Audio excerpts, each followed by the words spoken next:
So you and Warrior have your first set of matches together starting on September 19th. You do a double shot in Auburn Hills, Michigan, and in Indianapolis.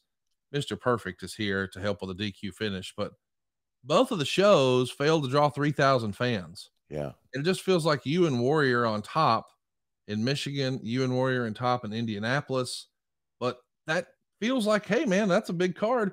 2,600 fans in one, 2,350 in another. Could you feel like, Do you have to remind me of those days? well, it just feels like the wheels are coming off. Are you missing Atlanta? Are you missing Charlotte? Are you missing Jim Crockett Promotions and WCW here? Second guessing your decision. Um, I don't think I was missing anything. I was just aware of the fact that I wasn't drawing money, Right. which it isn't. I can't be any more honest than that. You know, when you're not drawn and you're on top, there's no worse feeling than letting the guys down on the undercard. It's in Phoenix, Arizona.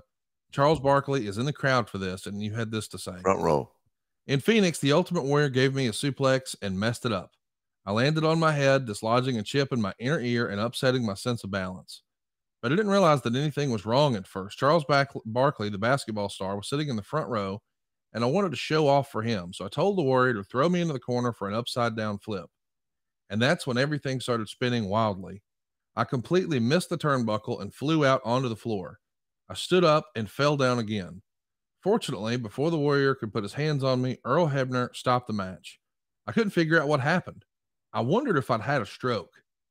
I was okay if I was standing up or tying up with my opponent, but once I was on my back for an extended period, I became dizzy. One thing was obvious: I was in no condition to be in the ring. How scary is this? Um,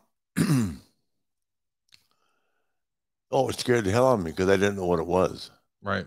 I felt great, so I didn't feel sick at all. I just what happens is that chip and that fluid in your ear is like motor oil, and it takes when that chip broke off, it would take several seconds, like 5 or 6 seconds for it to come back, and I could get my equilibrium back. Does that make sense? Mm-hmm.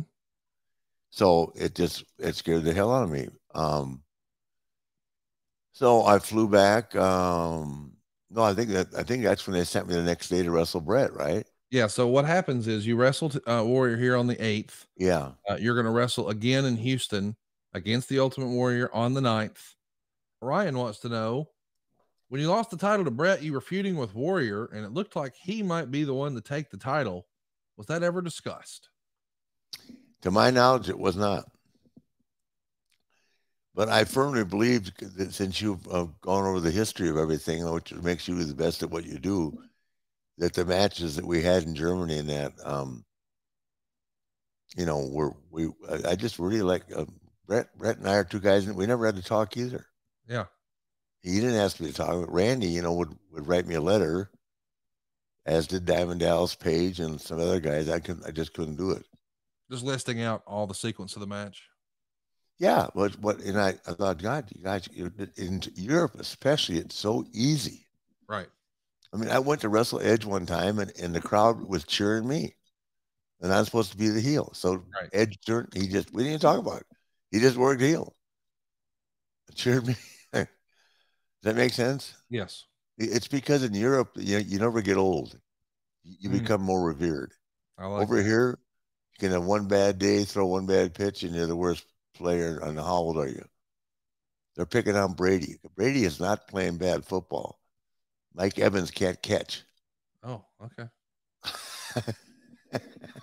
Chasing Wabbit. Yeah, I'm standing up for Tom, baby. Hey, he's the greatest of all time. Everybody knows it. Yeah, you just can't throw You can't throw any disrespect at seven damn Super Bowl rings. And Rodgers cannot catch the ball that he's throwing to receivers.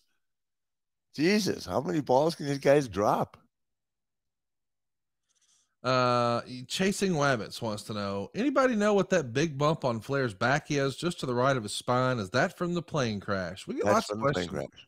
Yeah. And you never it's not really there anymore. I had it removed.